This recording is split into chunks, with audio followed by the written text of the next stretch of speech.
Hi, I see you popping in there. How are you today? Good to see you, Karen. Lorenza? Lori?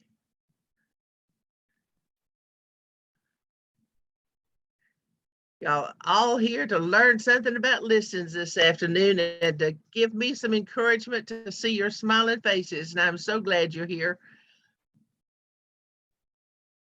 We'll be sharing some interactive. Hey, Lorenzo. We'll be sharing some interactive this afternoon. So, but by and large, you'll probably want to keep your mute on, but please feel free to, pop in with a question as you have it. I love the interaction. I'm not here just to, to lecture or to just pour, hopefully some knowledge into you. But I really want to know where you are in your business, and if you might be in a situation right now with listings that others could benefit from. I think the small group involvement is so beneficial as you are doing your business. When I first started here in Charlotte, we worked in cubicles. And I can't tell you how much I learned from listening in on people's conversations.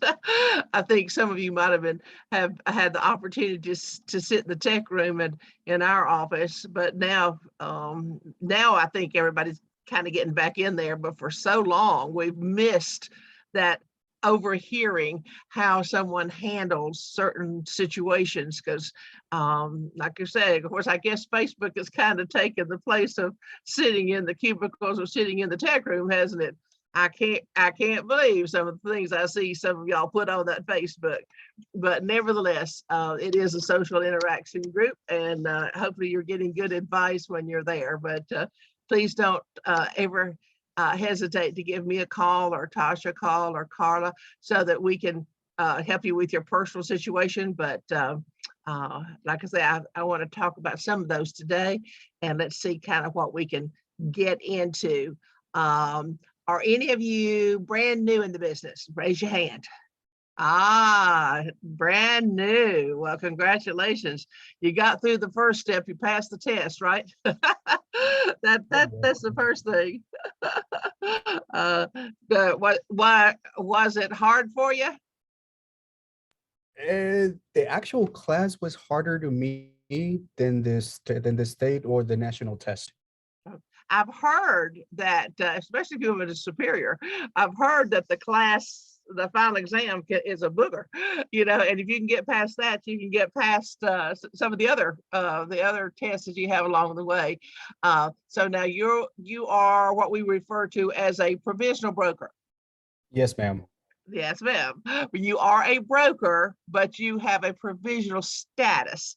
So I want you to mark on your calendar 18 months from the day that you got your license. It's called an issuance date. You must have your 90 hours completed. Your post licensing.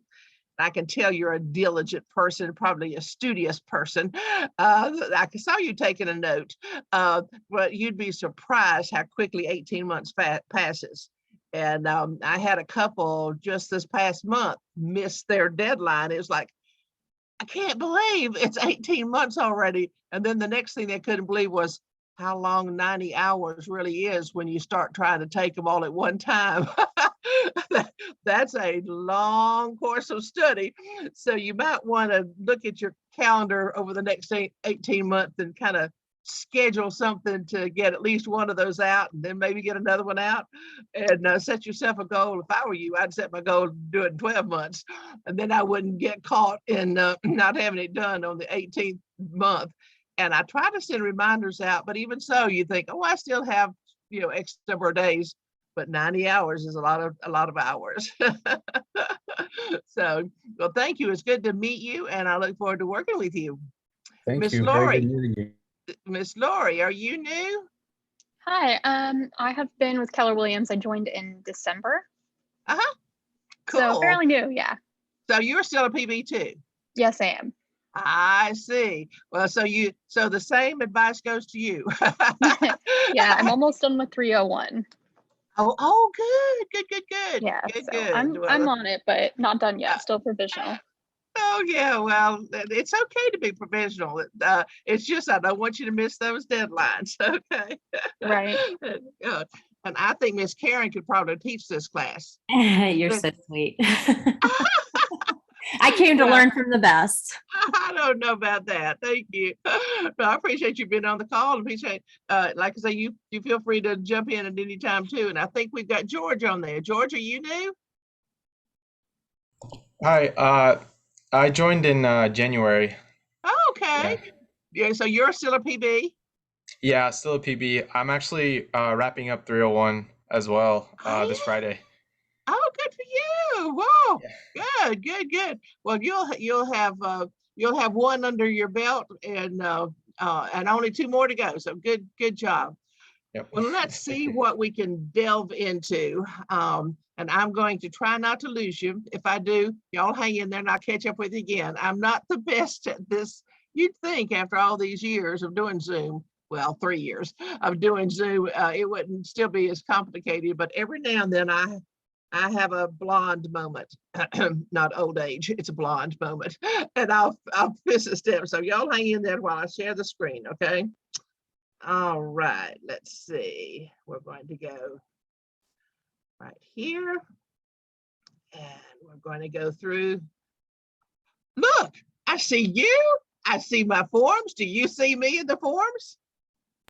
Yep. We do. Woohoo! Well, we're off to a good start. Now let's see what we can get into, okay? This is a little diagram that one of our agents did, and I'm a person who likes to diagram. You know, when I get a new form or get an addendum in or something, I have to sit down with my pen and pencil and kind of draw some of these things out so I can visually see the components of my decision. And I thought this was a really good overview of a listing process. It doesn't include every little detail, and she's put some things on here that she might have done and you might not be doing, but just to let you know they can be done. But I wanted to at least share this with you. I'm not going to go through it. It's a diagram for you to sit down and study and see if it makes sense to you. Okay. Let's scooch on down now to the next forms in place, or the next paper that I have. Hold just a minute. Now, this is a form. It's not a form. It's a copy of the exemptions to the residential property disclosure in North Carolina. There is one for South Carolina, and I include that when we do the South Carolina listing forms. When you're doing the residential property disclosure or having your client do it, you know that there are 4 categories that do not require the residential property disclosure. And I kind of like to put it in writing. So that's why it's in this stack of papers, again, just for resource for you.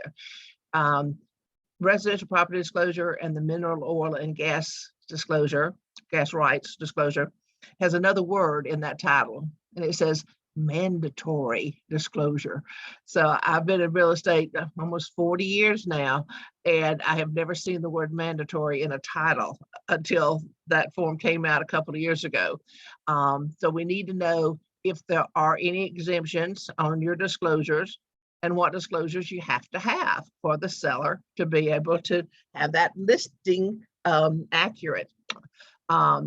The 4 primary or 4 exemptions would be your foreclosure or an estate, new construction, and like a family member living in the home where the ownership is transferred to someone, of a family member. Those are 4 primary ones. Those apply to the residential property disclosure. However, the mineral oil and gas disclosure does require one with new construction. So if you go in to sell a new home, a new construction home, the builder will have that disclosure in their paperwork. So just know that the disclosures, one of the first things you have to be aware of is the disclosures that have to be given out, because that's a state requirement. It's not, and I shouldn't say just a real estate rule, because obviously those are primary to us, but when you go one step above that and go to the law, it's really critical that you know that. So that's why that little explanation sheet is in there, just so you would have it in writing and you don't have to go look it up. Okay, let's see what else we got here. All right, this is a step-by-step outline of what goes into taking a listing. One of the first things that impressed me when I transferred from a traditional real estate firm to Keller Williams back in 2003, I loved the concept of what Gary Keller calls a pre-listing. I call it pre-listing packet or pre-listing. You don't want to have a meeting, but you want to get some paperwork in the seller's hands. So you will put together some forms, maybe a letter, something that goes. I like to put it in a folder, a Keller Williams folder, so that they'll have a folder when we're giving them other copies. Nowadays, we do so much online. You know, we put everything in DocuSign, so you make yourself an envelope with just pre-listing documents to the seller. You want to get into their hands these documents that I've got listed here. Let me show you. You want to have a copy of the copy of working with real estate agents disclosure. You want to have that in there. You want a copy of the Residential Property and Owners Association disclosure, the mineral oil and gas rights mandatory disclosure, the lead-based paint. I would put it in some, maybe if you prepare your folders ahead of time, or if you have a template set up, go ahead and have it in there, because the chances are the house might have been built before 78. Obviously, you know, you don't need it. Those of you who are finishing 301, no, you didn't need it in there if the house was built after 78, but go ahead and have it available. And I would have an MLS input sheet. I think we've got one in this stack and I'll show you. But when you start to put a listing into MLS, there is an input sheet or worksheet that you can have and make notes on as to how and what you need to put into MLS. And so I like to have those things already ready to provide to the seller. The documents that you're going to need to gather from the seller. Remember, you are responsible for a lot of knowledge about that property. So if you can possibly gather these items, this is going to help you as you are doing your listing. I'm not going to go through each one of these. Obviously, you can read them just like I can, and I hope you will go back and study some of these, the things that you would want to have to gather from the seller as you're starting to do your listing. Then when you meet with the prospective client, these are some of the steps that you're going to go through. I mentioned to you about the pre-listing. On the pre-listing concept is to get documentation into their hands and let them start looking over things, so that you don't have to sit there and go through each one of those with them, because particularly those disclosures that they're going to have to fill out, it's going to take a while, okay? And you are not to fill them out. Don't you dare start filling one out on DocuSign for somebody. They fill it out. Now, you can sit with them, and I think it's a good idea. If you want to spend the time to sit with them and let them ask you questions, guide them. Yes, you are certainly welcome to guide. You just cannot put pencil to paper, okay? So when you meet with them, if they already have this little packet of information, such as the disclosures and the work with real estate agents, you don't have to spend as much time. And I know I'm giving a lot of credit to that seller for maybe having time to look through it. You'd be surprised how many sellers say, oh yeah, I got your packet, you know, but they never went through it. But I would suggest that you get it in their hands. You can drop it off at the door, you can mail it, you can have it delivered by someone else. You just don't want to spend time at that time meeting with them, because you know what? The only thing sellers want to know is, how much is my house going to sell for? How quickly can you sell it? And what are you going to do for me? All right. Probably in that order. So you don't want to sit down and start discussing those things until you get some of this other stuff, preliminary stuff, taken care of. Again, this is just an outline. You don't need to breaking news, right?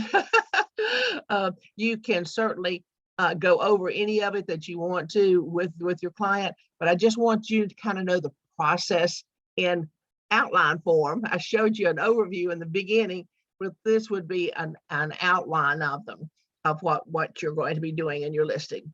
Now, this is our listing file checklist for the office. It's very colorful, as you can see. This hopefully will help you. I know most of you are probably using the checklist that's in DocuSign, and well, you should, because that's to remind you what forms. But what I've put on the paper copy, and by the way, you can find these in our own. Let's see, it's www.kwbresources.com. That's the place where we go to get a lot of like office paperwork that you might not see in DocuSign. The things that you see in DocuSign and .loop or zip forms and those programs, those are going to be the state forms and only 2 or 3 of the MLS forms that you're required to use. So I do have these checklists available. And when you go to kwbresources.com, look under Office Resources for forms and checklists. So if you want to print one out, or at least you know where it is. I do give an order here to some degree as to what forms you're going to need or possibly need. Is to remind you, like in this particular situation here, my eyes just lit on this. You're going to have a listing agreement, yes. But with your listing agreement, you're going to have 2 options of when or if you're going to put it in MLS. And if you're going to put in MLS as coming soon, then you're going to need this document right here. If you're not going to put it in MLS, then you have the option of using the firm exclusive agreement, that it would not go into MLS until possibly after it closes. That's one of the options. And we're going to go through that in a little bit. But what I put on the checklist are some documents that you might need in that order, and you can choose which one you are going to use. Kind of, again, sets the pace for what you're going to do in your listing. But let me point out something right here. Your first step is to submit for review. That is one of the options in DocuSign and in .loop, to submit for review within 3 days of the listing effective date. Remember a while ago I told you that North Carolina law supersedes even the North Carolina rules? Well, this is one of them. I'm sorry, I'm probably gonna have to cough more than I need to. Y'all will pardon me, just getting over this COVID stuff. But it's law that you've got to turn in and provide for the person who signed a copy within 3 days. So if your seller signs everything in DocuSign, obviously they can have access to it. But we do not have access in the office to that until you hit that little button, submit for review. I'm so sorry. So if you will remember that we cannot get in to see or help you with your forms until you do submit for review. Sometimes people, the agents say, well, I want to get all of my documents ready before I submit for review. Well, that's a natural thought. But if you've got a listing agreement and a work with real estate agents that needs to be submitted, that doesn't mean that we're going to review it at that moment, but it needs to be submitted per law within 3 days, and make sure your seller has a copy, okay? Now, beyond that, these are recommendations that the office has. We would suggest that by the time you get about a week from closing on that listing or expiration of that listing, that you make sure that all these things are taken care of and submitted for review. You can submit for review more than once, okay? You can submit several times. And then as we get down to to closing on that listing, then obviously you want to make sure that everything is loaded into command. And again, we're going to talk about all these. I'm just giving you an overview of what to look for on your checklist. And today I really want to talk just a little bit about what happens with a sale that's a listing. You might not be, or probably are not, the buyer's agent on it, but what do you do as the listing agent, okay? So we're going to talk about that a little bit today too. But hopefully this will be a good guide for you, the steps and when you need to take the steps, when you need to turn them in. And that's what that little checklist is about, okay? If you have any questions, let me know. Now, excuse me. I believe it was July of last year. The form writers, the forms committee, came out with the disclosure for the working with real estate agents. It's taken me all year long to learn to say disclosure, because for 30 years I've said working with real estate agents brochure, and then it just flows out brochure. Well, it's not a brochure anymore. It's a disclosure form that you need to present to everyone. And those of you who just finished your classes, you know that it's that first substantial contact, right? This disclosure, I really like it. It's so simple. It's concise, it's simple. And by the way, I have a really good explanation. If you want me to, I'll put your email in the chat box and I'll send it to you. But by and large, it's just disclosing how we work, because there are a lot of people who come from other states, or maybe they haven't sold a house in a long time and they need to know how a real estate agent works in North Carolina. So this is a very simple, clear-cut, short explanation. Now, that brochure that we were mentioning, that has been turned into a Q&A brochure. So if someone really has lots of questions, you definitely want to give them that brochure. It's no longer required to give them the brochure. It is required to give them the disclosure. Now, our firm obviously does work as a seller's agency. That would be as a listing firm. We also allow or offer dual agency, and we offer designated agency.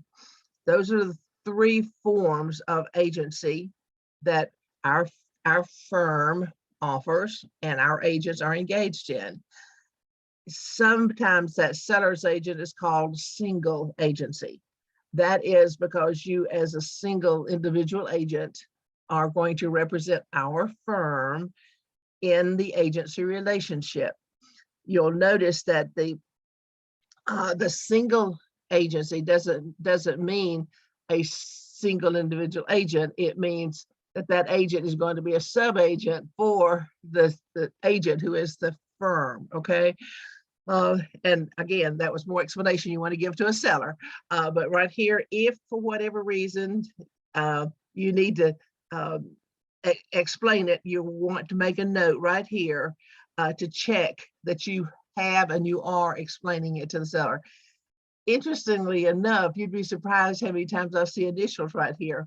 Well, the instruction says check all relationship types below that may apply to the seller.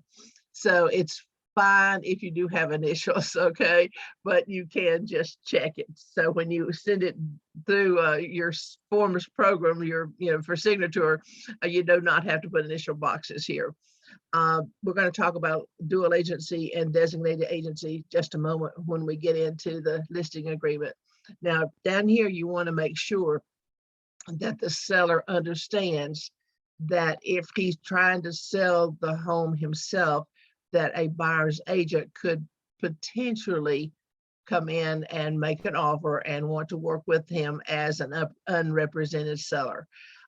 This is just, again, a disclosure, something that you make sure that the seller understands that the buyer's agent would not be representing them and they would not have representation. Therefore, they might want to not disclose too much information to that buyer's agent. And that's just about all you need to disclose on that. You want to get the signature. Whoops, look what I showed you. I was going to show you this first. The signatures are down here, and you also do need to sign it down here, okay? There's a place for the agency. Now, I told you there is a brochure, and here it is. Come on down. Ah, there it is. Kind of hard to read, isn't it? But you might want to have some of those on hand because they really are. The Real Estate Commission has got some wonderful brochures. And sometimes when you don't know the answer yourself, or they want a fuller answer than you have some of those brochures handy. You can order any of the brochures from the North Carolina Real Estate Commission. Just go to their website. There's a place on there to order materials.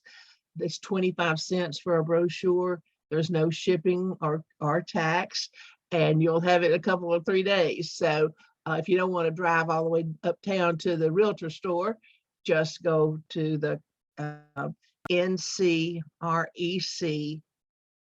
or North Carolina Real Estate Commission .gov, G-O-V, and look for resources. But again, I think this is an excellent brochure, but most people are not going to spend time to read it, but at least it's there. It's a resource for them if they do. Now let's kind of meander through this listing agreement here. As I mentioned a moment ago, a listing agreement is with the firm. The listing agreement is not with an individual agent. So when you're filling in these top blanks here, it's going to be the seller's name, and right here is going to be Keller Williams Ballantyne area. No, you don't put your team name. No, you don't put your individual name. It is the firm that holds the listing that's going to be entered into MLS. All right. So in this area, it's going to be Keller Williams Ballantyne area. Now, let's look at this box. A lot of in fact, all of the forms, I think that now that are in print from the Real Estate Realtors Association have these blue boxes and red boxes. The blue box is for you to take note. It's more or less watch out for this, think about this type of a paragraph. The ones that are outlined in red means a warning. So that definitely means stop and pay attention to this, okay? So you'll see in a little bit at the end of this particular form, there's something called a wire fraud warning, and it's in red. So don't skip over that. If it's red, stop and address it with the client. It's for a reason. I get this question a lot. Do I have to give forms in color? No, you don't. But you better have it in color in your mind so that you know which ones are a warning and which ones are a note. Now, in this note, there's an explanation. If the property was most recently owned by a person who is now deceased, Lord have mercy, we've been losing a lot of people. I can't tell you how many listings and sales involve estates right now. A few years ago, we had a siege of short sales and foreclosures. We learned a lot about short sales and foreclosures. Well, right now, we're learning an awful lot about estates, and I've got to tell you, there's a lot to learn about them. But if it is an estate, then you do not put the name of the owner in there unless you write estate of the owner's name. And we are now being advised, and I say now, just very recently, being advised that we would not even put the word estate of unless we're putting the executor's name in there. So let's say it's Sabre Romeo, executor of the estate of Maxine Pangle. That's my mom. And then I would have a comma, and then I would have to put my name individually because I'm an heir, and I put my siblings' names as heirs. So we're told that when that person dies, the ownership immediately is transferred. I shouldn't say it that way. The heirs now own the property, and they are going to be the ones who are going to be conveying the property unless the will states differently. So it's really important that you see a copy of the will as to that paragraph. You don't have to see the whole thing, as to how the disposition of the property is to be handled. If they are working with an estate attorney, and hopefully they are, that will help you. And I do know that some attorneys are still saying to put estate of so-and-so. But if there's an attorney giving you advice, then you follow that advice, okay? But what they've been telling us recently is that the heirs and the state would be the one that would be selling it, but not only in the name of the estate of. You definitely want to put, if you do put the estate of, let's say John Smith, you would put the word by, B-Y, and let's say Patty Smith, and comma, executors. Okay, something of that nature. So if you've got an estate, give me a call and we'll kind of talk it through, just to know that an estate is not going to be listed just as a person's name. Then the next thing here is property is owned by a corporation. There are a number of LLCs now purchasing properties and selling properties. So if it is an LLC, you need a copy or some written verification that that person who is signing on behalf of that entity is the person who has the right to sign for that entity. With an LLC, it's typically the manager of the LLC. It could be a trust. If it's a trust, it's going to be the trustee, okay? You can look these up and the North Carolina Secretary of States. You can, it's an interesting exercise sometimes to get on there, maybe look up different names or different properties or try to find out who owns what.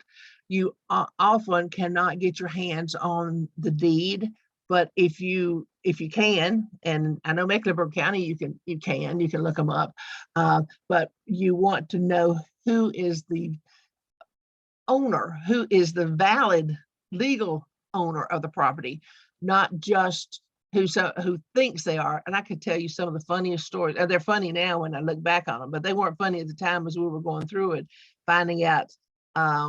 Well, one of them I'll tell you just briefly. A buyer flew in from New York. The seller was there to sign the documents, and the attorney found out that the seller, who thought she was a seller, wasn't the seller, and the woman had flown in here from New York for nothing, because the seller, when she inherited the house from her father 17 years ago, knew it was hers, but they 17 years ago put it in an LLC, and this one wasn't even part of the LLC. So you see how convoluted sometimes these little situations are. So needless to say, the woman who flew in from New York was not very happy. So anyway, when you get into some of those situations, let me know, and maybe we can preempt some of this.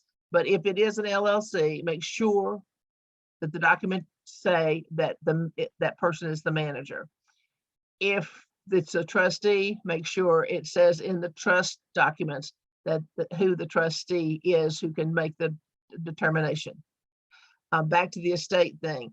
The estate typically is going to have an executor or executrix.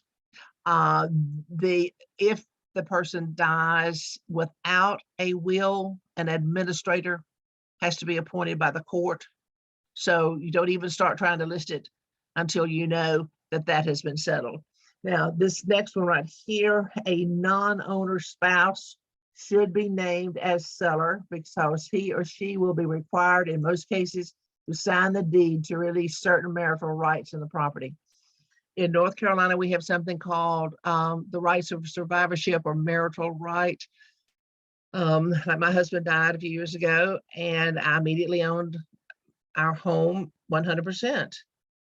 I did not have to go through probate to get the ownership of the home because the law gave me the right of survivorship 100%.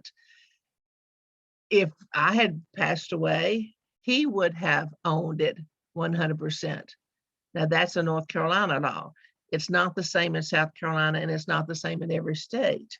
However, that is a North Carolina law. So another scenario is, let's say my husband and I divorced, and I got the home in the divorce decree. However, he, unless they did a quitclaim deed, and he decided he wanted to remarry.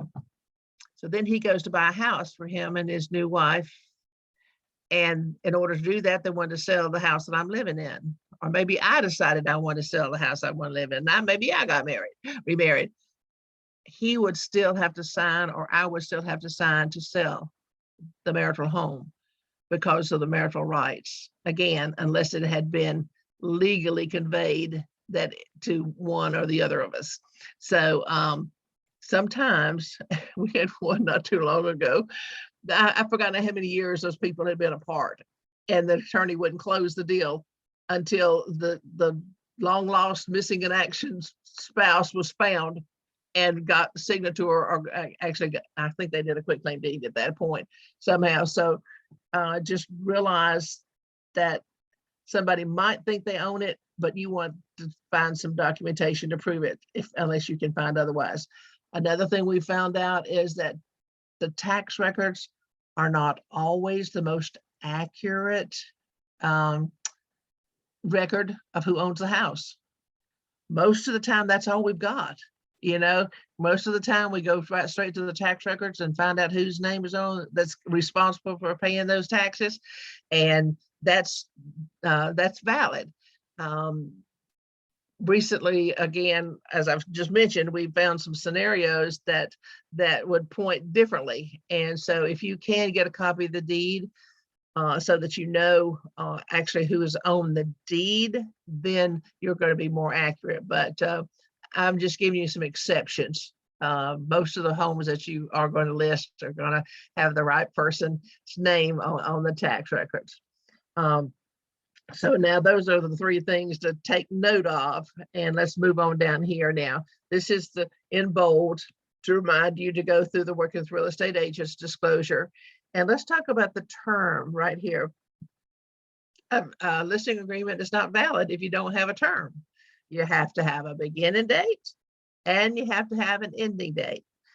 The beginning date is what we call effective date. That's the date that all parties have signed. The seller is going to sign down here. There's two blanks. Go away. And then you're going to sign as the sub-agent or the agent for the firm. Okay. Whoops, wait a minute. Let me show you just one thing I want to point out to you. The effective date is right here where you want to mark it here. This little section right here, I really don't ever want to see you have anything in here. I'd take note of this note right here. Every now and then there's a house that's listed by someone else and the seller will call you and they say, I'm not happy with my agent. My listing expires on Friday. Could you come and meet with us and show us your marketing plans and how much money you think you can get for us? If you get in that situation and the seller calls you, you didn't call the seller calls you, you're certainly welcome to go and sit down and talk with them. In no way are you to say anything contradictory or adversarial in regards to that listing, the listing that's in place now or the firm that has it. because you could get in violation of code of ethics real quickly. The form writers put this option right here. If for whatever reason, the seller says, well, I want to sign with you right now, you could put the expiration date of Friday. Remember I told you it was expiring Friday? You could put that as the beginning date of the listing. But I'm telling you right now, don't go into muddy waters when you know there's you're going to sink. Okay. This is a real tricky little situation. And if I were you, I would stay away from it. Otherwise I wouldn't be giving you a warning. This was put in there to keep sellers from being held hostage by a listing agent who had not taken it out of MLS or had not honored all the terms of their listing. So I would just say, I'm just explaining to you what it is, not for you to use it, but just to know what it is. I prefer that I see the effective date checked, and down here is an expiration date. Again, you've got to know when this expires. This is your employment agreement. And during the term of this agreement, you're going to do all the duties that are outlined in here. So you've got to know how long those duties are expected to be done. Right now, I think about 3 weeks to 3 to 4 weeks is about all you need in a listing these days because they sell so fast. But more often than not, we're going to put maybe 6 months in there, because by the time you put a lot of expense and a lot of effort into it, you want to have enough time to sell it based upon what you put into it. Again, that's totally up to you and the seller. The property address, obviously city, county. This is information that you are likely going to get from the tax records. The seller can certainly give that to you, and you will verify it with the tax records. Now, notice this little thing right here. That's another little blue box. Although it doesn't look blue, it says note. Sometimes the address will be different on the tax rolls than what the seller gives you. And that's because there's been some other higher authority making a change to the address. The post office typically is the one. They're the culprit. I live in Matthews and my zip code is 28105. But yet you'll see some other addresses that would be Matthews 28104. Well, those Matthews addresses are in Union County, whereas my Matthews address is in Mecklenburg County. In that 104 zip code, you're going to have some Weddington addresses. You're going to have Mineral Springs. You're going to have Stalin. You're going to have several other smaller towns that are in that 28104. And someone might say, well, I live in Stallings. But yet when you go to the tax records, it might not say Stallings. It might say Matthews 28104. So occasionally you're going to get in a situation where the post office is assigned a different address. So if so, you want to put a note down in the, when you put the MLS, a listing in MLS, and agents and the agency agent remarks or public remarks. Particularly, I would want you to put in the agent remarks that the address shows differently in tax records. And if you want to give further explanation, you can. But just so you know, every now and then you'll find a different address. All right, let's get on up here. When you pull out your tax records, the tax records are going to show your lot and block and subdivision. It will not show plat book or plat page. In our area, in our MLS, we do not see plats listed. We go more on the deed book and page. So when you're filling this out, I do want to see the deed book and page here. I do not expect anything here under plat. And I usually put a couple of dashes in my form when I'm filling it out, just so I know I've addressed this blank, because you know we don't like blanks, but there's nothing going to go in there. Quite honestly, I really don't prefer that you try to decide what the lot or unit or block or section is. I really want you to come down here under other description. See that line right here? That's a long line. You can put the full legal description from the tax records right in here. And most of the time it's going to start with an L, which we would know is a lot. But this again is a plat reference. If you put the full legal description, you don't need to put anything up here or here. The subdivision, yes, you do want to put the subdivision if you know it, and it's probably going to be the tax records. Now let's talk about this little word condominium. Do you know how to tell when you're looking at the legal description? Do you know how to tell if it's a condominium or a townhome? There is a word right here. It is unit. If it's a condominium. If it's a condominium, you're going to see the word unit in the legal description, not necessarily the address, the legal description. It's going to show a unit. See, the condominiums do not have land being conveyed with the ownership. The land is owned by the HOA or the condominium association. Whereas if you have a townhome, a condominium can even look like a townhome, but if there's no land, it may be a postage size, stamp size lot, but there's some land that conveys with it. That's a townhome. And if you're selling a townhome, you will have a lot and block. You're going to have in your legal description. So look for the word unit if you are trying to determine if it's a condominium or a townhome. Okay. Now, right down here, you want to come down to fixtures and exclusion. Oh my good gracious, my good gracious. You talk about challenges. Fixtures and the exclusions is a big paragraph. And looky here, you got a warning. The parties should not assume that an item will or will not be included in the sale based on an oral or written statement or understanding that is not a part of the sales contract. So these are the items, and I love it that they itemize things out in the contract. If these things are part of the seller's property that's being sold, they are considered fixtures, okay?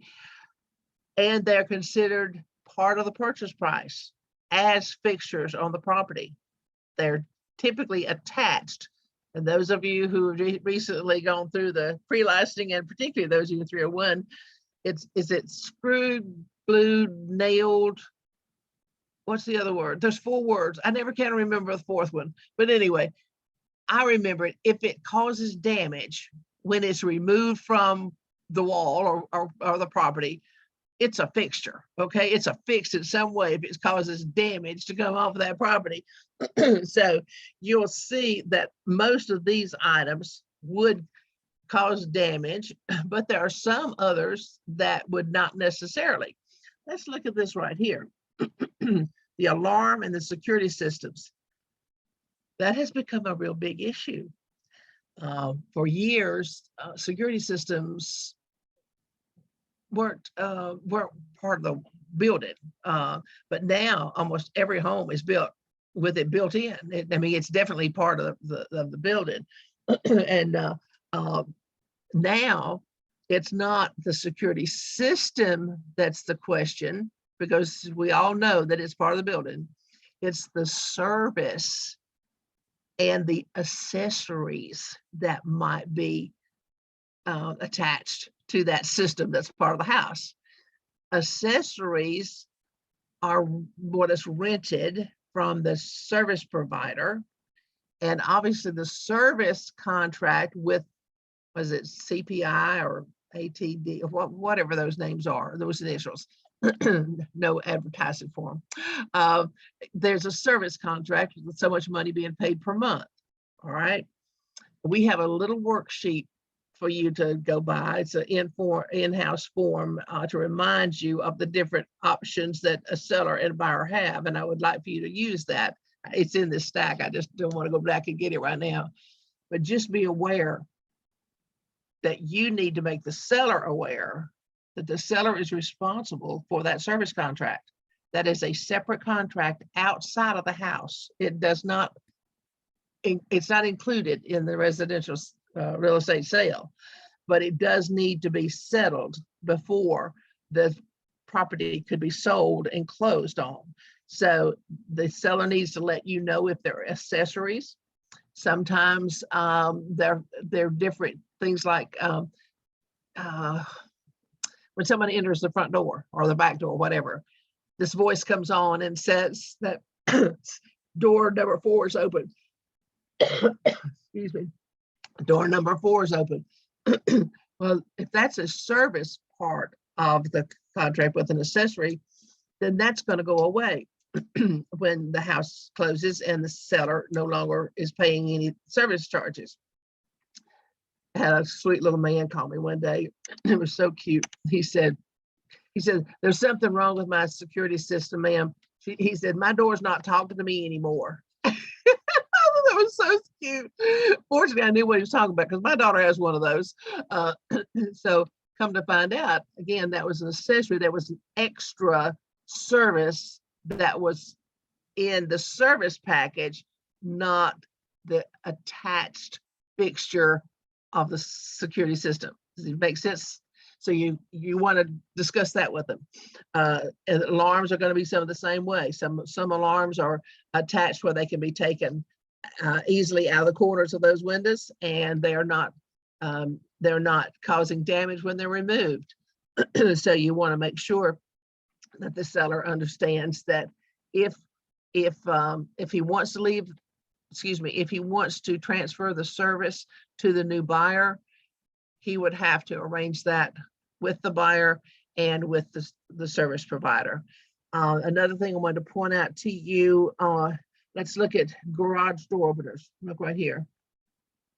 Garage door openers, for so many years, garage door openers were, again, just a hardware, and of course we would have the little remotes that went with them. But now we have garage door openers that are tied into our telephones, through an app that you can open the doors through, with the apps. So there are a lot of interwoven parts of what goes on in our smart homes these days. And consequently, let me show you the next page, right up here.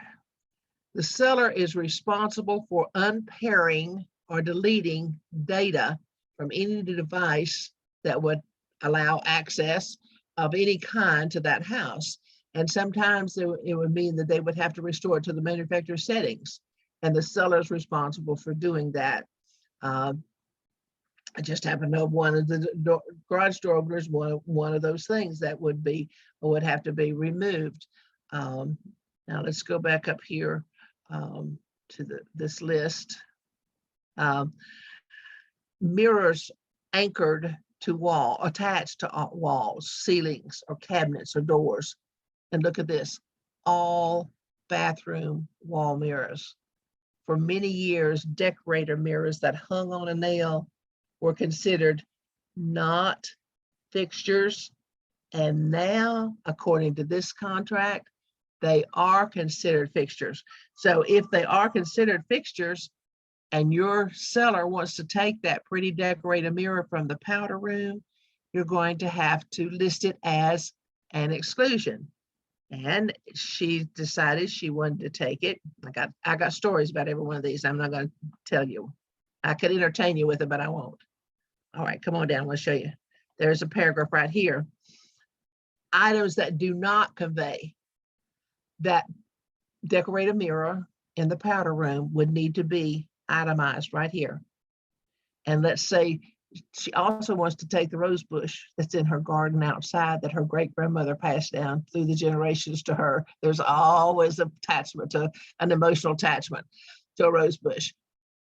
It could be a rose bush, it could be a chandelier, it could be it could be the basketball goal. Because there some of them are planted in concrete and others are not. So you might want to be real clear about, let's say, a basketball goal.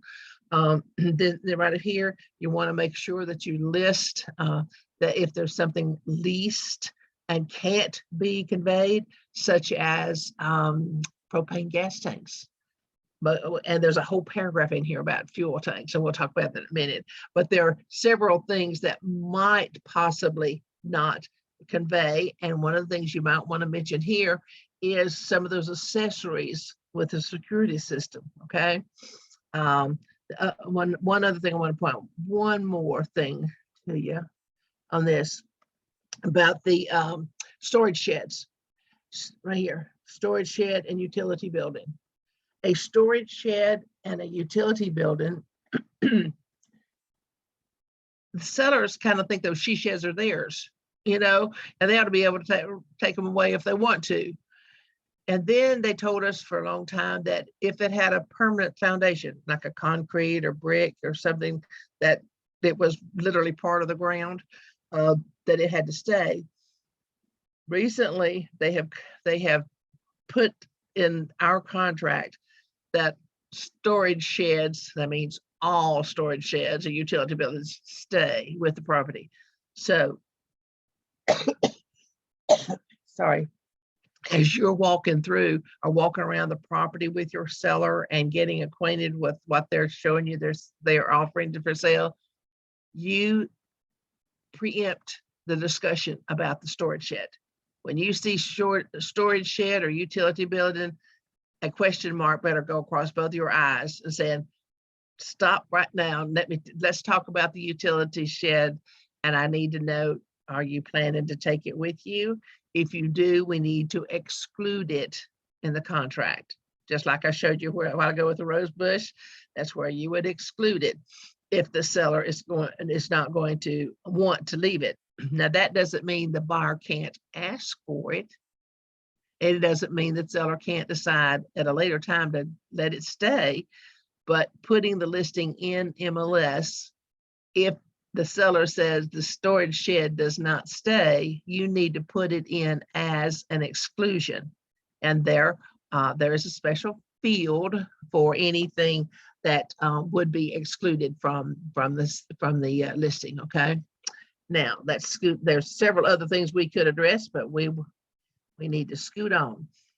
Now, this little section right here. Oh, let me show you right here.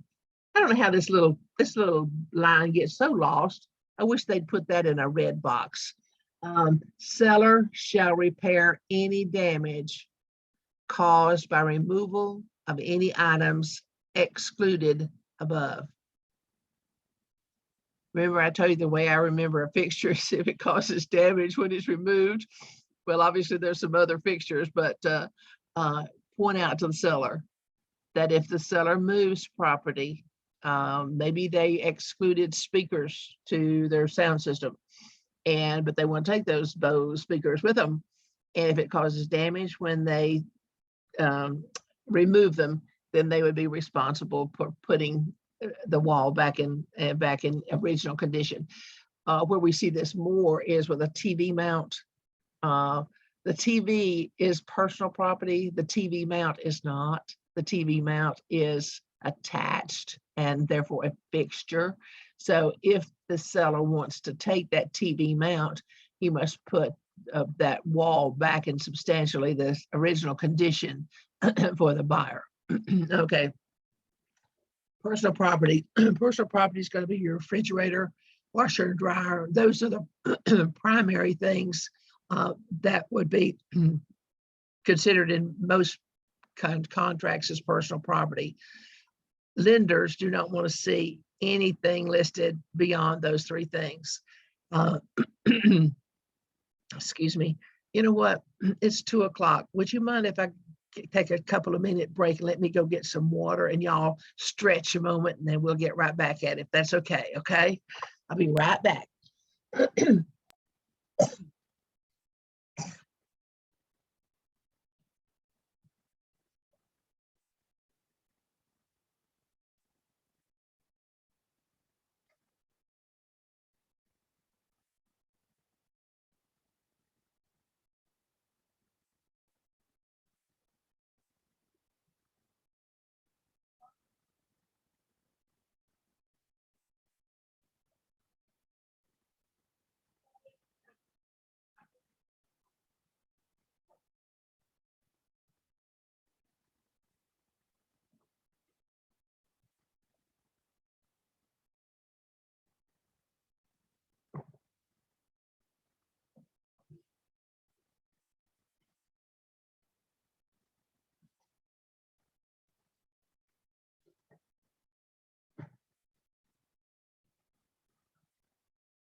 Are y'all ready? Want to get back at it?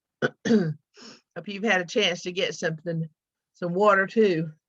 My nurse told me the other day that the reason I am have a difficult time is because I shallow breathe when I'm talking, and I need to deep breathe to get rid of this lung stuff, and take a break every hour on the hour.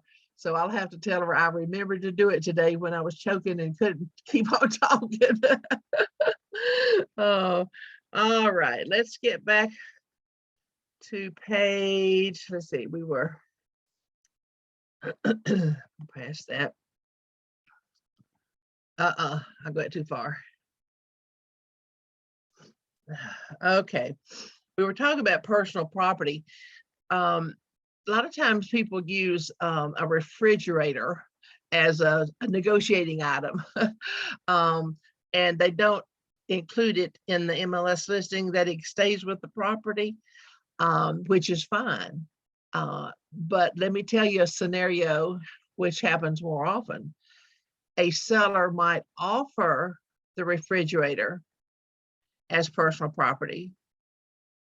The buyer's agent does not list it in the contract as personal property to be conveyed. And when it comes down to closing, if the refrigerator is not in the house on that final walkthrough, the buyer is going to scream loudly, "You put it in the MLS that it stayed with the property." Because it's in MLS does not mean that it has to stay if it's not in the contract. So buyer's agents, be very careful not to assume that a refrigerator is going to stay. You have what's in the written contract, the offer to purchase that's executed by the buyer and seller, is the full extent of what's going to happen, not what's in MLS. Similarly, if it's not listed in MLS that it stays, a buyer's agent is totally at liberty to ask for it in the contract, the offer to purchase. So then the seller has the option at that time to decide, well, at this price, I think I'll leave the refrigerator, okay? Or at this price, no, I'm not leaving my $4,000 refrigerator. So just remember, personal property must be listed in the offer to purchase. If you're going to put it in MLS as being offered with the property, it must be listed in the listing agreement. Okay. All right. Let's see. Again, that's the note explaining that to you. A home warranty is not it's not as much of a selling point right now as it has been in the past. We used to use the home warranties as good marketing extras. You do not find that a benefit right now. But the thing I wanted to point out to you is, you see this little blank right here, it says a fee of. We do not accept fees for implementing a home warranty. It's usually an agent who is going to put the information in on the website if the seller does agree to a home warranty. And I do really encourage sellers to if they're going to consider giving it to the buyer at closing, it's far to their advantage to go ahead and put it on when they have it listed. Again, things are going so fast right now, it's not as important. But as the market is beginning to shift a little bit, keep in mind that it is very much to the seller's benefit to be able to have that warranty in place, because the warranty works for them too, okay? The listing price, you're going to determine your listing price, of course, by doing a CMA. Listing agents are finding right now that a CMA is not as critical in pricing the home as much as it is to help the sellers to know what has sold recently, preferably in the last 3 to 6 months. So the seller has an idea that even though they put the house on the market $50,000 more, and because that's what the seller obviously wants to get, more realistic, the appraisal is going to come in at that CMA value or in that range of where you come up with. You're really giving the seller a little dose of reality. And having said that, a dose of reality for us as agents right now is the market's not paying attention to that. The market is bearing just about anything a buyer's willing to pay for a property. You still have some issues with appraisals. And again, we'll talk about that in a moment. But right now, I still think that it's valid for you to do a good CMA and make sure you present that to the seller. And then you can open up the discussion as to what you're going to offer. It's ultimately what the seller wants you to try to sell it, the house for, but you need documentation that you did give them counsel and advice based upon your professional opinion of what probably the house would appraise for and hopefully sell for. The listing price, in this paragraph, you see there's a number of boxes for different types of loans. Know what type of loan can be obtained on that particular property, because a house has to appraise and a person has to qualify, and the loan product that's used is a critical component. Not every house is going to sell VA or FHA, although I think, did I not hear that the FHA minimum now is $408,000? That is amazing, you know, but you got to know those things. You got to know if you're listing a house, a $600,000 house, and you put that you're offering FHA, it's like, oh, that's a novice, you know, or even worse, you get an offer written asking for FHA financing on a $600,000 house, but know what type of financing that would go on the house. USDA is one of the ones it's specific to an area. USDA is 100% financing, but it is area specific. So not every house could be could have a USDA loan, similar to the North Carolina housing. You know, North Carolina housing, you're not going to get that on every house. Sometimes it's income based as well. The qualifications are income based, so you might want to run some of those things by your a lender that you work with to find out if the house would go USDA.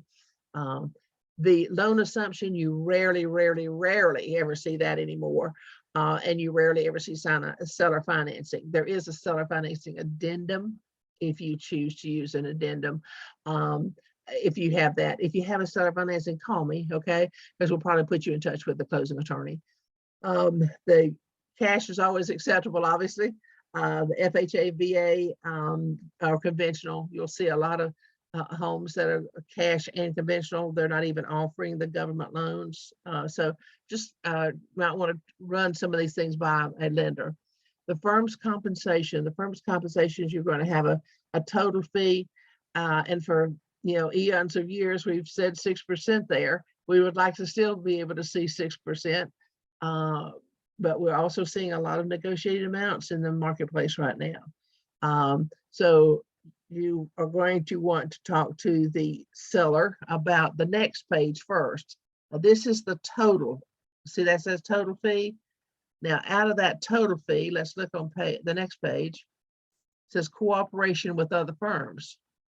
I don't want to see a check mark here, and I don't want to see a check mark here. I do want to see a check mark here. Okay, this is where we cooperate with buyers agents representing buyers, and we will compensate them at X%. We do not do fee for service, so there's not going to be an amount in here. This is going to be a 0. Right here is going to be, again, we've always wanted 3%, and we certainly will take 3% now. But I'm seeing more 2.5%. Start with trying to get a total of 6, and out of that 6, you're going to get 3 out on this page.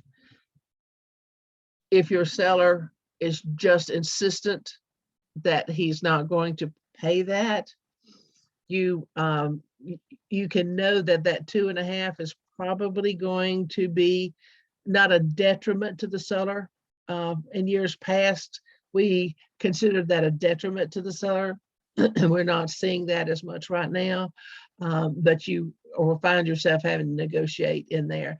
But the main thing I wanted you to understand is this amount, whatever this amount is going to come out of the previous page where we had the total.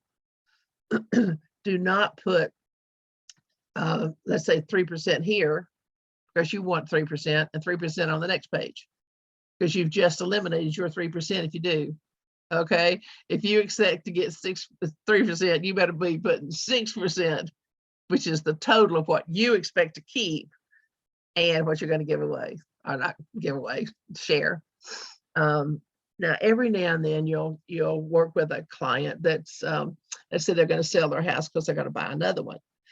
And it's not unusual for us to give them a little break. Sometimes we give a 0.5%. We might even give them a whole %. We do not go any further than that, though. And so you could put a note in here. If seller signs buyer's agency agreement, the fee will be, let's say, 5.5%, the total fee.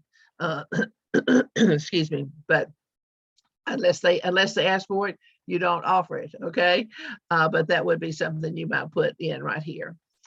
This little blank right here, this is what we call a protection period. You might remember that from your classes.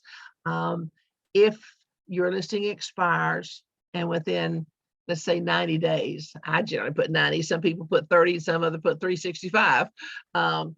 You want the seller to understand that you still have some right to collect a commission if they try to sell it on their own to somebody that you showed the house to. In other words, you were been the procuring cause before the listing expired. Now they want to go sell it to them, and you will have a period of time that you could expect to collect a commission. Of course, it'll take legal involvement, but you could expect it. And so we generally put 90 days there. Okay. Let's go on to the next page. I explained to you the blanks here. We are the sub-agent of the firm. We do not let a sub-agent of another firm receive compensation out of this transaction.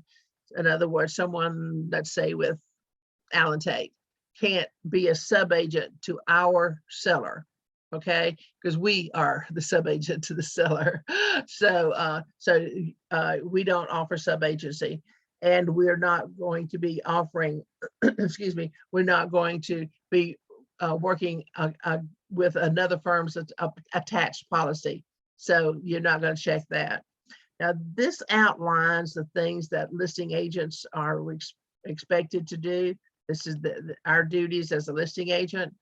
And again, you're going to have some different things that are brought in. from the standpoint of what you're going to do, you can highlight some of those things. They're not going to read all those words, and you don't have to either, but you can, you basically are going to explain your marketing and how you work with them.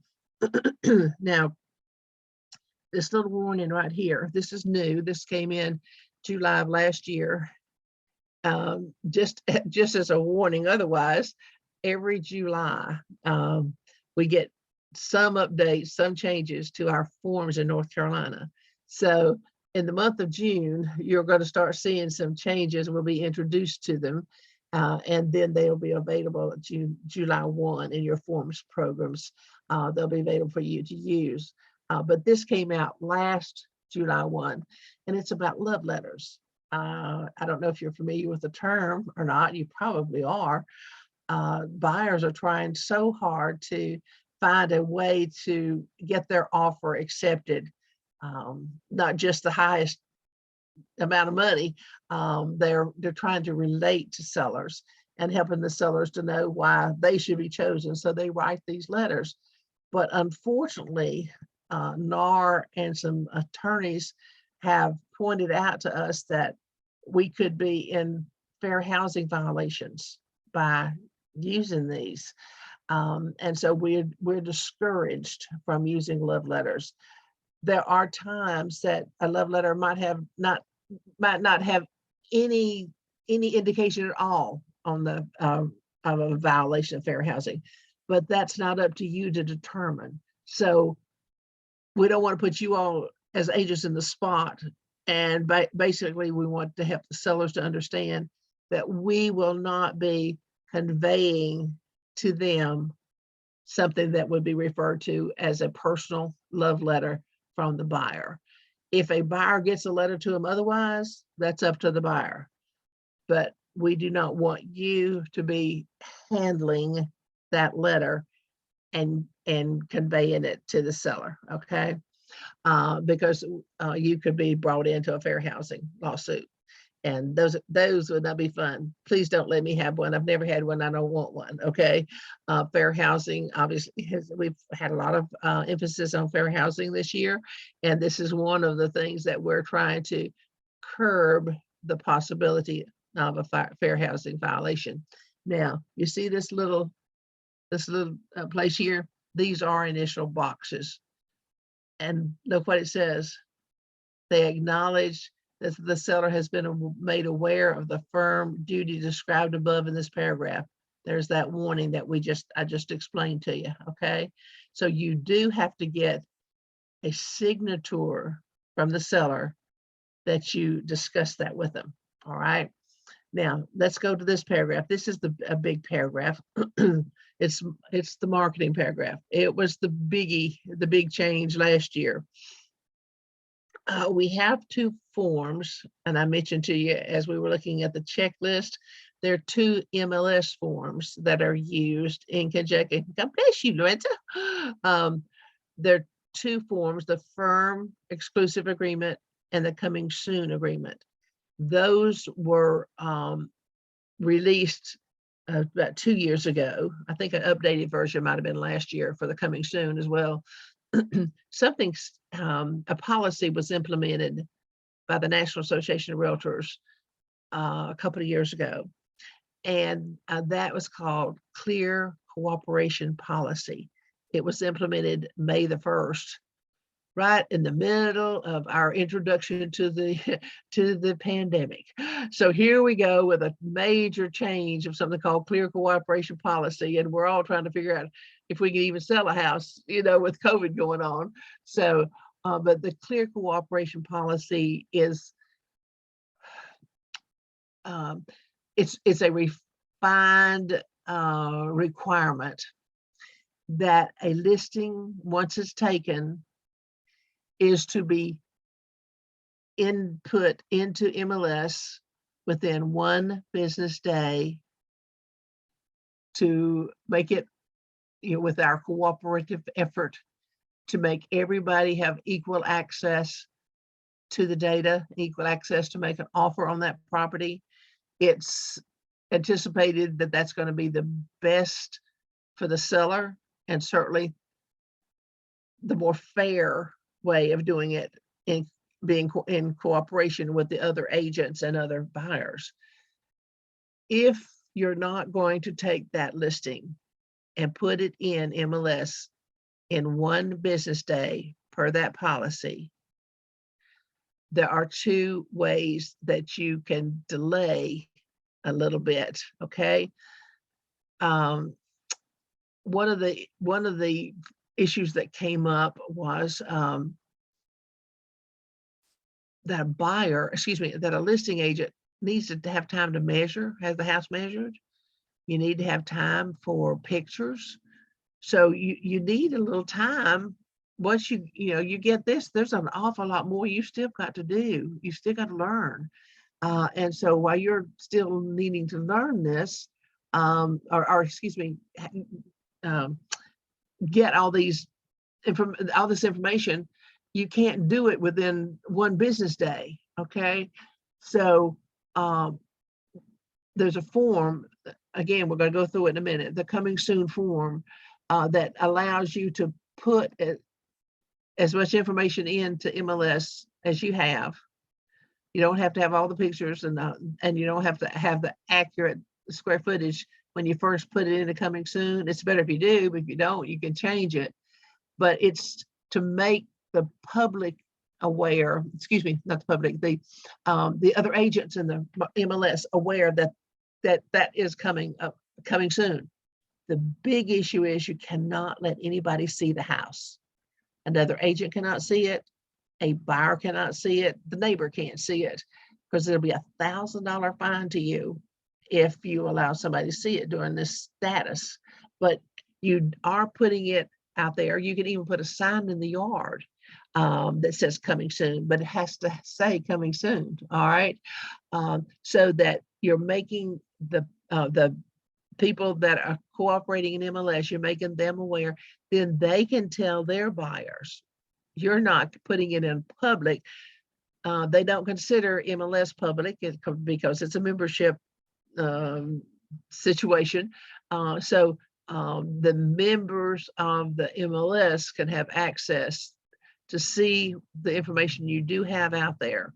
And strangely enough, we are seeing people actually make offers. We've had multiple offers on properties in coming soon, have not even seen the house, agree to no repairs, and put down this gosh awful amount of DDF. It's like, holy moly. But people are competitive, but they're also desperate to get a house. You know, after they've made 7 or 8 offers, it gets pretty tough. So the clear cooperation policy is basically trying to eliminate something like we used to call an in-house listing, where there would be firms who would hold the listing out and would not cooperate, would not put that listing out there for everybody else to see, because they wanted to sell it themselves, and that was not fair to the seller, and obviously not fair to the buyer, but it wasn't even fair to the seller, because you're going to get a better price if you put it out there in the free market. So they did design a form called firm exclusive. The firm exclusive agreement allows us to just sell it within our firm, but we're not withholding it from the standpoint of just trying to make sure that we can sell it ourselves. The seller is saying, I do not want it in MLS. From the seller's perspective, sometimes they want the privacy. Sometimes they do not want, they don't want it on the open market, and they have to sign this form. Now, I'll come back to this in just a moment, but I want to let you take a look at what the forms look like. But you may have already seen them, but just want to make sure that you are familiar with these forms. Of course, one or the other must be with the listing agreement unless you're going to put it in. Now, see, this is your coming soon form. You'll notice this is a canopy. That's your MLS form. If you're going to do a coming soon, you're going to take the listing and you're going to put as much information in within 24 hours as you have. then you can use the coming soon status authorization. And then right here, this date right here, you're going to put that's the marketing, that's the date it's going to go active in the MLS. Now, before, let me go a little bit further here, and then I'll go back to that marketing date in a moment. Down here on the signature, come on, next page. The signature boxes, there's a signature box, well, the property address, the seller signature, listing agent, that's you. And look at this word. I don't, it's not showing me really good. I don't know why. It says member participant. A member participant is the broker in charge of the firm. Okay, and that would be me. So if you take a listing and you are going to use the coming soon or the firm exclusive, I'd have to sign it too. All right.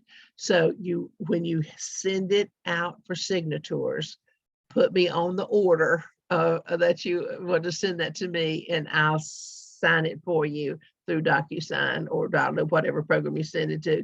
But I do prefer that you send it that way. All right. Now, here's the next form that is the firm exclusive. It looks very similar to the coming soon. Obviously, it has the same heading with a different title. If for whatever reason the seller says, I don't want to put it in MLS, I want you and your firm to sell it exclusively, we cannot even talk to an agent from another firm about this listing. Did you hear me? We can't even talk about it. You cannot come back and call your best friend who decided to join a firm in Mooresville and say, I've got this great new listing. You have just violated the policy if you do that. The only people you can talk to would be the agents in our firm. Well, fortunately, we have a lot of agents in our firm, so it kind of, you're not eliminating a great part of the market, but nevertheless, it has to be an in-house transaction between a Valentine agent and you. I got a call the other day from one of our agents who had a seller who told a neighbor about their house was getting ready, they were getting ready to put their house on the market. The neighbor contacted our agent at the direction of the seller. And so the agent, the listing agent to be, was able to do a firm exclusive because the seller did not want to go on the open market, wanted to sell to the neighbor. The neighbor came in with a good price and terms, and they were able to work it out. And it's not always one person.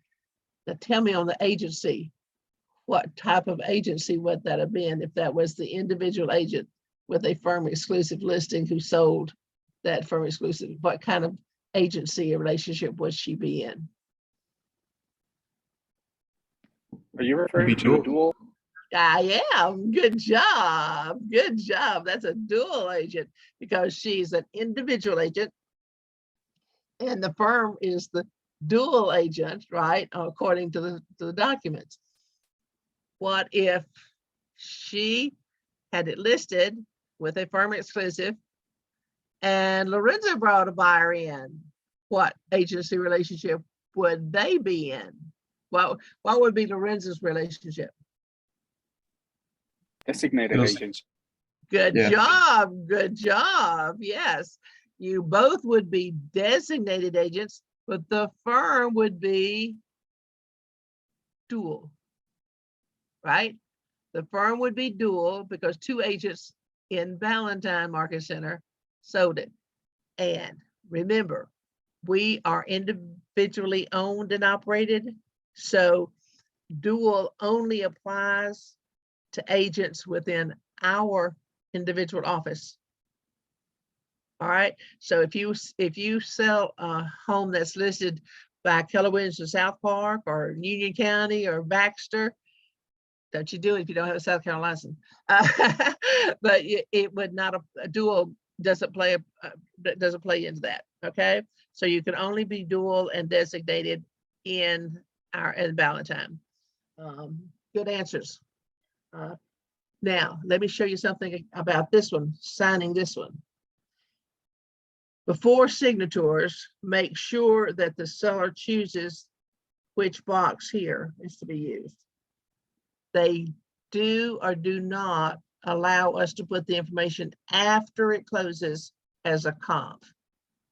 That's the only reason we would put it in there, would be when agents are doing CMAs. And sometimes the seller says, I never want it in there.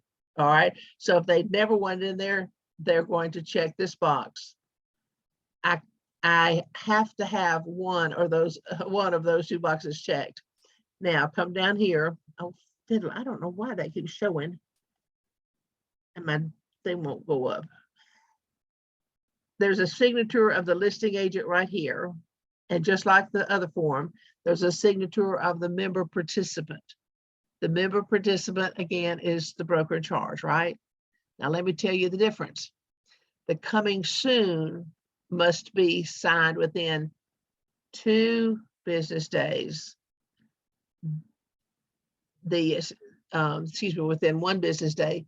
The firm exclusive has to be signed within 2 business days. The firm exclusive must be signed within 2 business days. Then I have to submit it to MLS. And when I submit it to MLS, it's just to register that we do have a legal listing. And here is the agreement that the seller does not want it in MLS, but we do have the listing. And the seller has authorized it to be put in after it closes or not authorized it. On the coming soon, that document is nothing on that is submitted to the MLS until you actually put it in MLS, and you're going to put it in MLS in that status of coming soon, no show. If you have any questions about these 2 forms, they're pretty explanatory, except you can see how urgent each paragraph is that they ask for the seller's initials, that you've gone through each one of these paragraphs.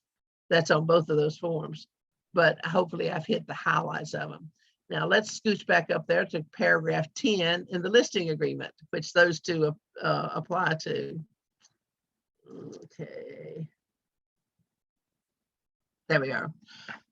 The commencement date of marketing. Marketing means public marketing. The public marketing is going to be, let's say if you're going to put it in coming soon, that's not going to be considered public marketing. Public marketing is when it goes to the public, not the members of the MLS. So the date here, the marketing date here, let's say we're going to market it. What's the day? The day's the 5th of March. I mean of May. That'd be Marco de Cinco Day. Let's market. We're going to market it. Let's say on the 15th of May. All right. So if you're going to put right here, you're going to put the marketing date. Remember, I showed you a few minutes ago on the coming soon sign. There was a section for the marketing date. That date must match this date. That's the date it's going to go active in MLS. It should be on the coming soon, and it should be here under number 10 in the marketing section. Now, if you come down here, you're going to check some other options. All right. If they do want public marketing and not firm exclusive, if they do want public marketing, they're going to initial right here. If they do not want public marketing, you're going to take them down to the next page where it says office exclusive. The state form writers put office exclusive. Our MLS writers put firm exclusive. That's the same document. So it's an either or. Initially, you're going to have a marketing date. If it's different from one day after you take the listing, and then they have the choice, firm exclusive or public. Now let's go back up here, because now your seller is going to go with the coming soon option. If they're going to go with coming soon option, you're going to come right down here with the date that you're going to put it in as coming soon. So you think you can get all your pictures done and you can get your measurements done and the sellers can get the mailbox painted and get the carpets cleaned and ready to go on the market by, let's say the marketing date's the 15th, remember? Let's put it in coming soon the 10th, on May the 10th. So you have the pictures there. The pictures can be seen by any MLS participant. The MLS participant can then send it out to their clients, and hopefully you won't start getting bombarded with offers. But a lot of agents like to put it coming soon, like 2 or 3 days before they have an open house. They let it go, maybe put in coming soon on a Tuesday maybe, and on a Friday they make it go active. Then they can have an open house, which is public, on Saturday, all right, or Sunday, or both.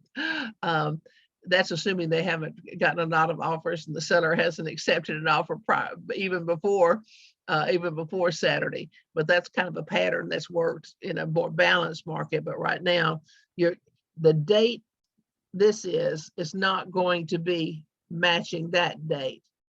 It's going to be prior to that date. This is your public marketing date. And this is the date that matches the coming soon form. When you put a sign in the yard, it must have the rider coming soon. If you're going to be coming soon, do not put the sign in the yard until you get it in MLS in that coming soon status. If you have a firm exclusive, you may not put a sign out. See, a sign is public, all right? So you cannot put a sign out. You can advertise in social media, your personal social media group. We can put it on the Valentine Facebook group, the official Valentine site, if it's a firm exclusive. And you can put it anywhere. You can put it out there coming soon as long as you put the term coming soon. So if you have any more additional questions about advertising, let me know. By the way, when you put flyers or send out direct marketing pieces or whatever, so I do need to take a look at those with you until you get comfortable with what needs to be on the flyers, okay? But do not distribute flyers of a public open house until it is actually active in MLS.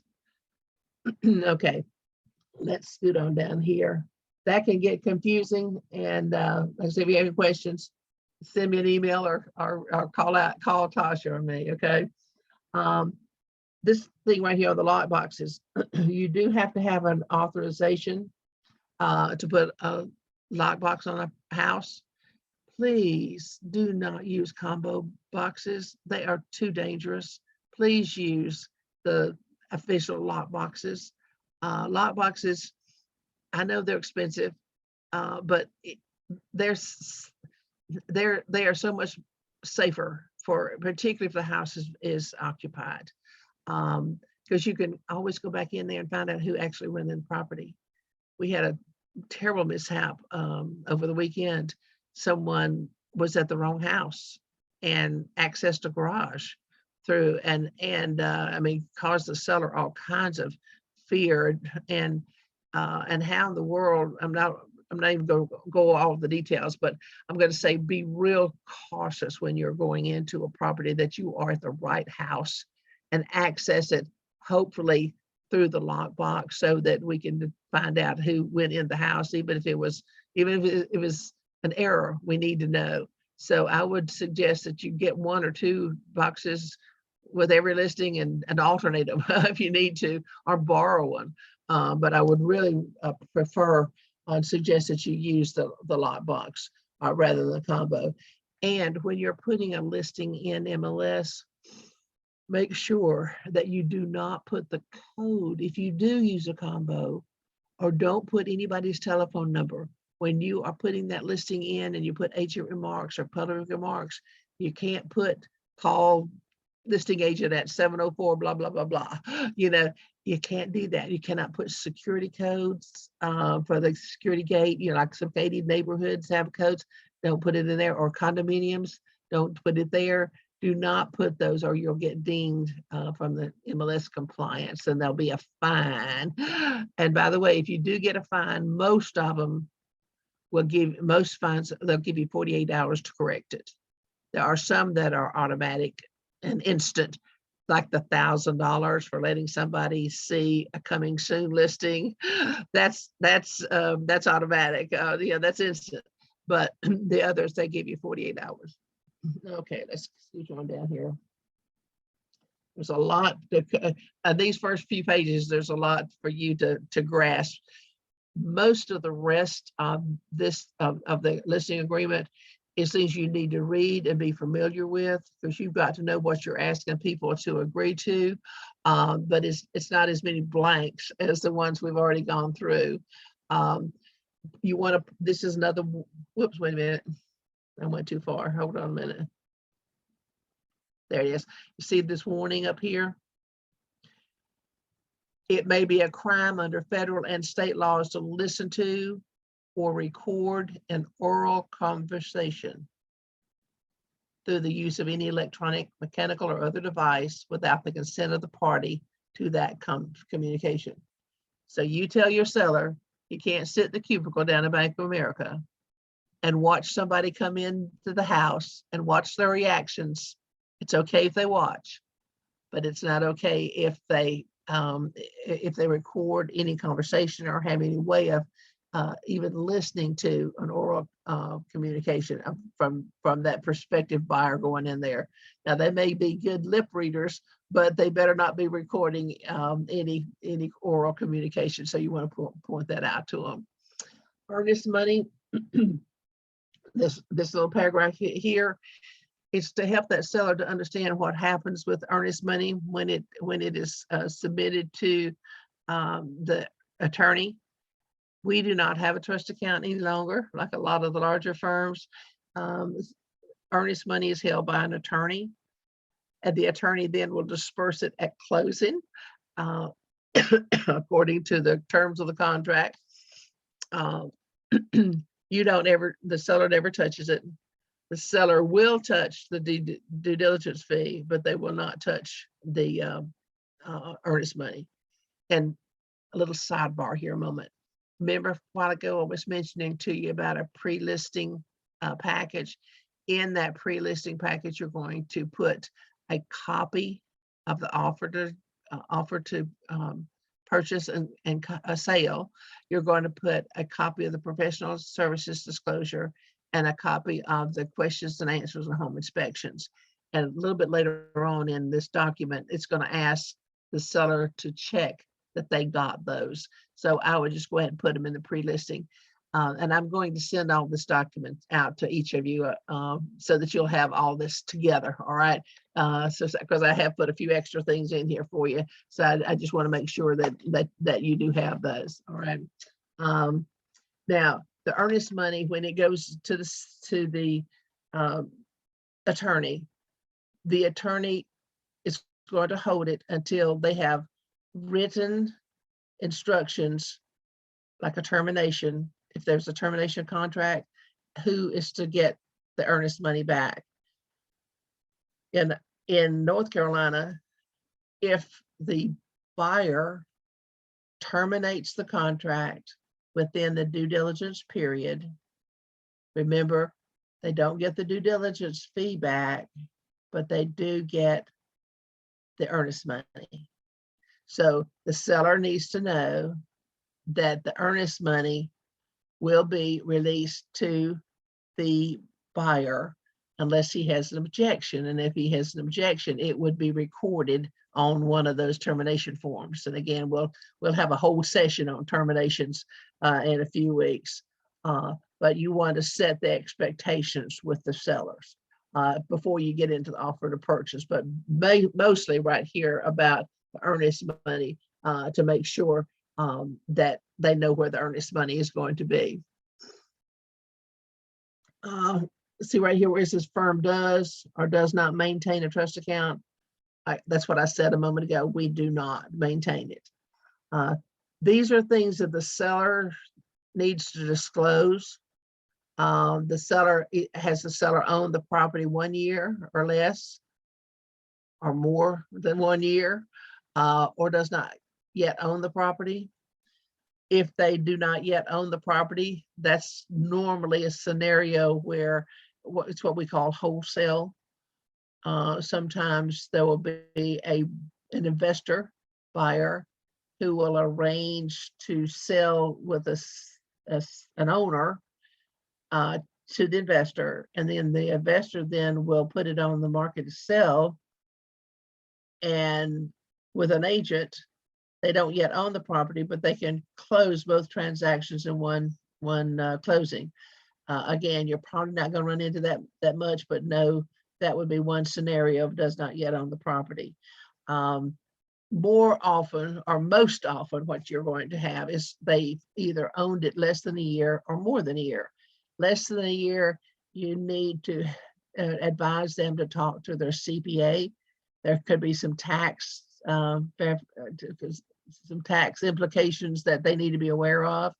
If they haven't owned the home 2 years, you don't need to give them advice, but just know that ownership for the 2 years is going to save them on their taxes, but just they need to talk to a CPA.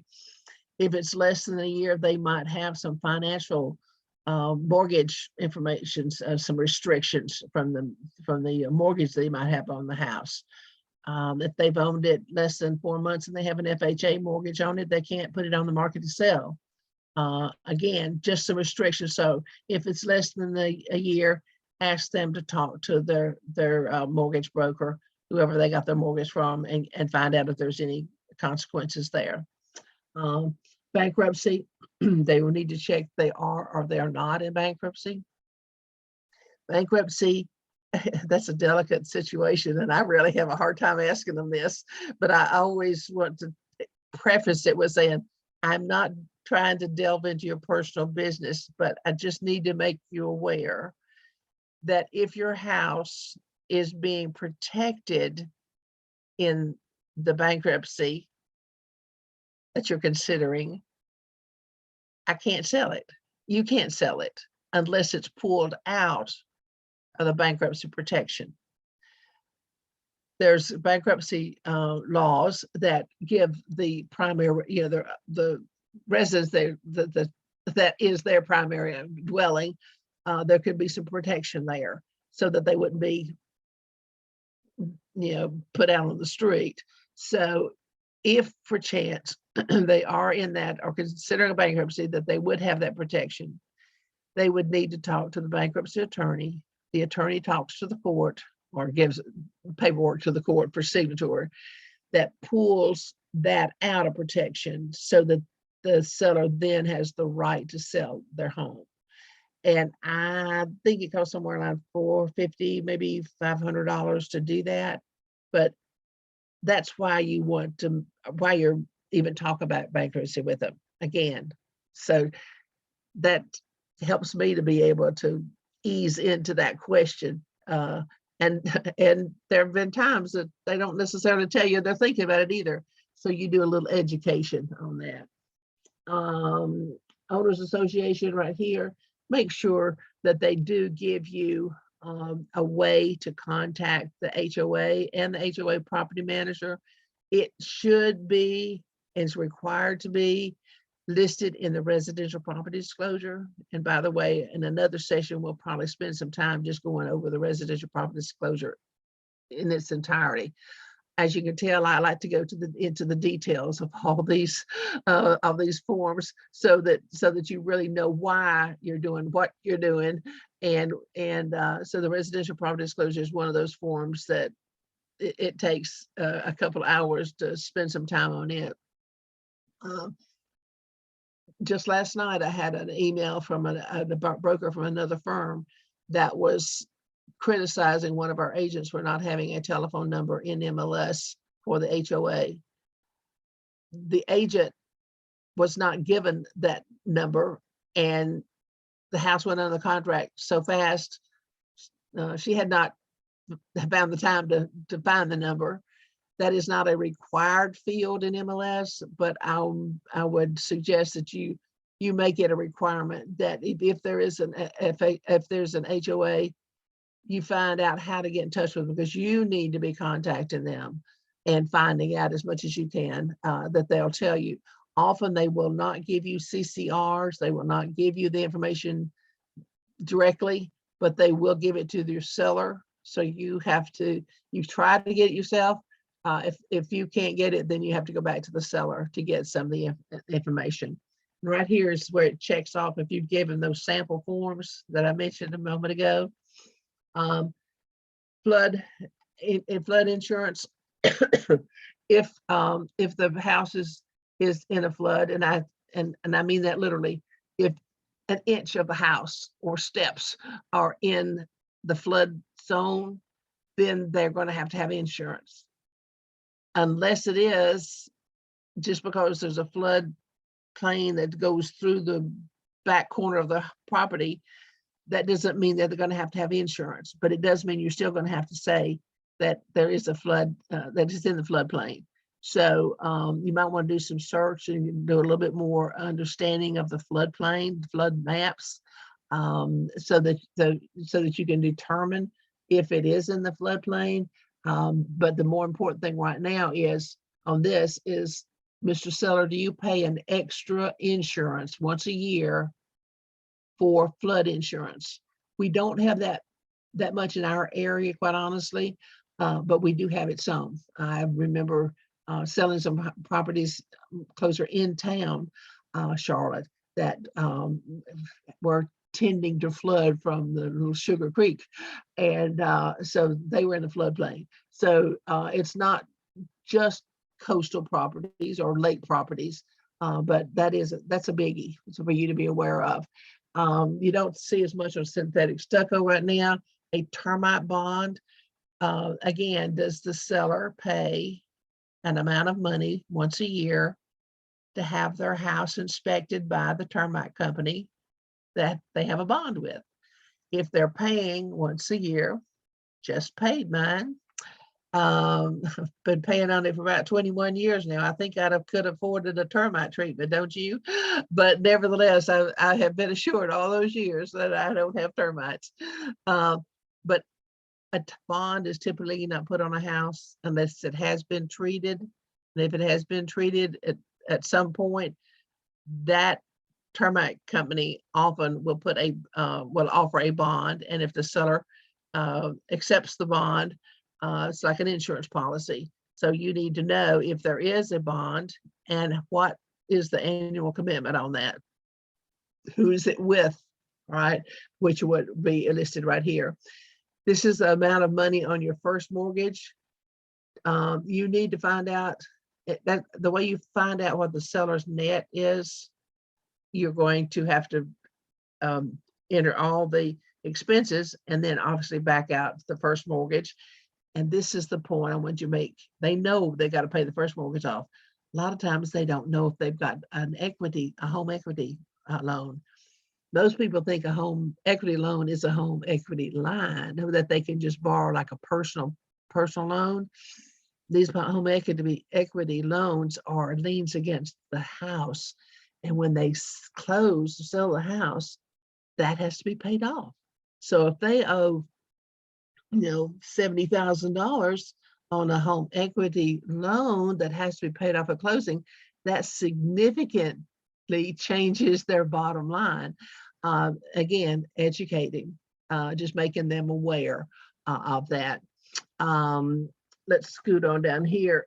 If there are any outstanding loans otherwise that they might need to make you aware of, they will definitely have to tell the seller, the listing agent.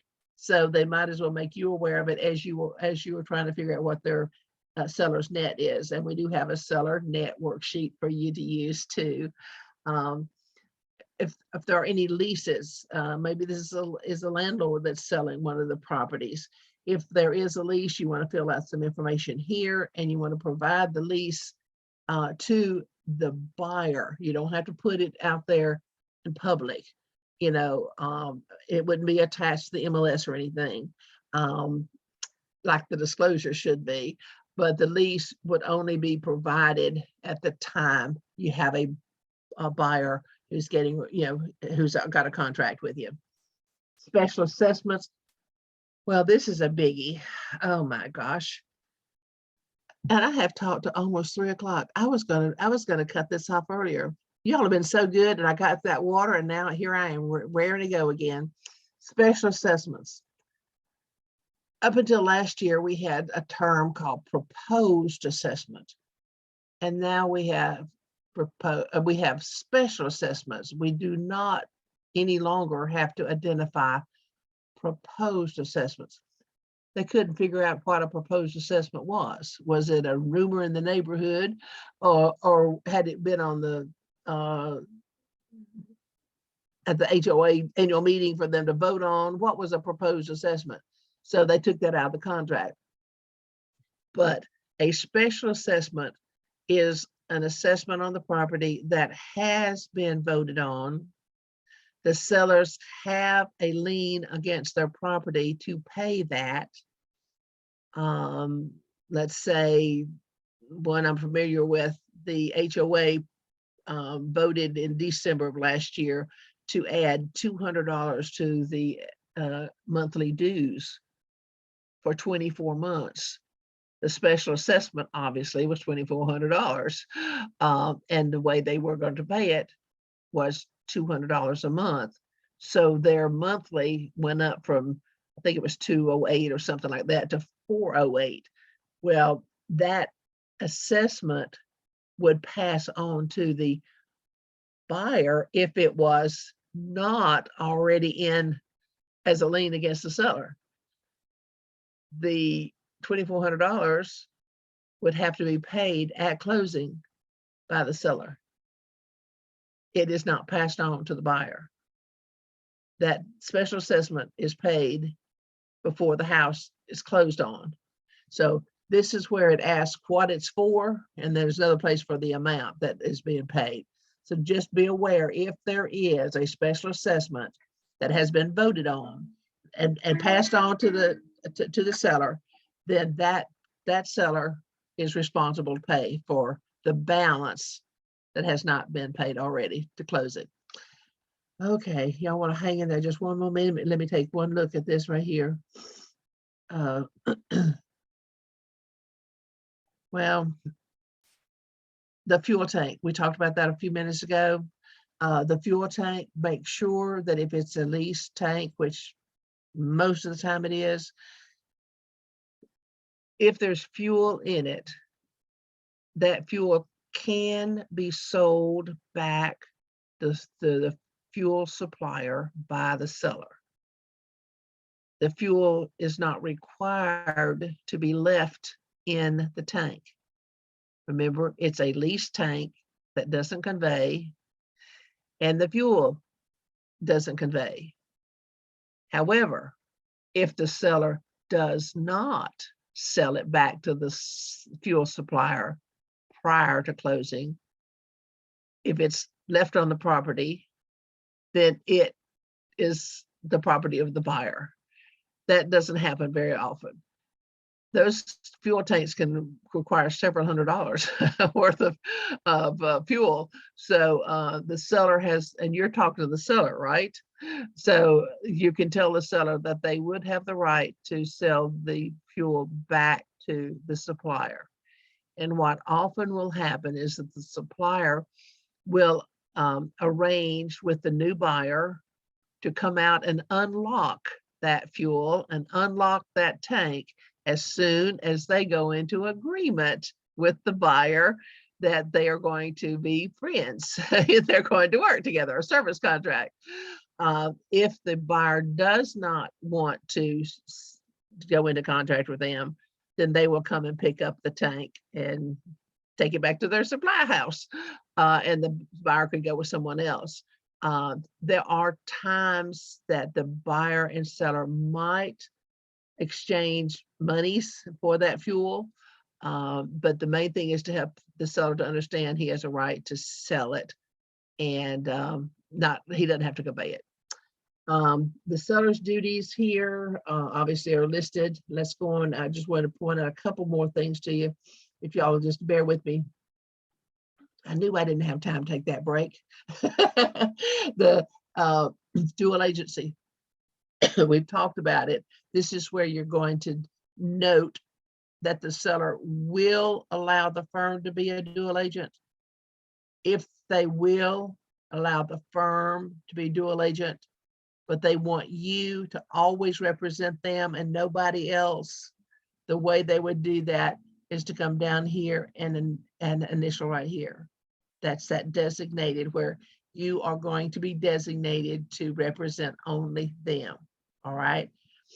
This is very confusing because it seems to say that you will be their exclusive agent, and you will not be unless you have dual agents for the firm and designated option for us to designate you. If they check this, that means that we cannot work with anybody within our firm. You cannot be designated within our firm. You would have to be their agent with an agent from another firm. That's what this one is here. We're not going to go further on that because we have talked about it, but that's important. There's that wire fraud warning I told you about. Now,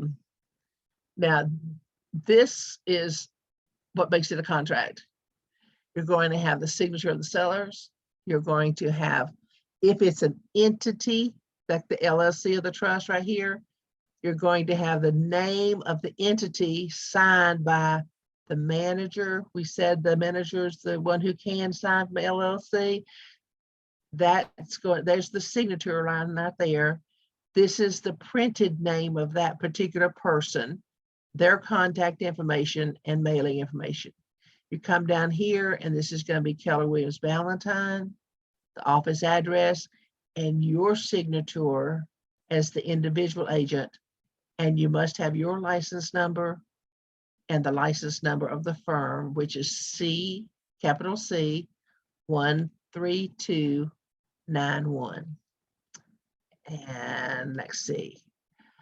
Now, and remember what the coming soon sign looks like and our form looks like. And remember the firm exclusive, if that's what we're going to use. Thank you for these extra 5 minutes. I could spend about 5 hours and I would love to spend 5 hours with you, but we'll have to do it next month.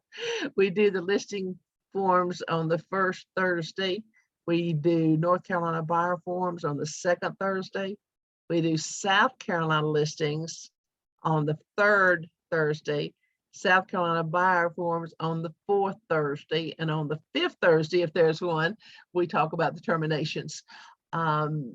And I can't encourage you enough to get involved in your T group, your transactional partner group, because there's where you can spend quite a bit of time delving into these forms. There's just not enough time to do it adequately in these, one session a month, but you're welcome to give us a call. If you don't know your transactional partner information, give me a call or call Liz.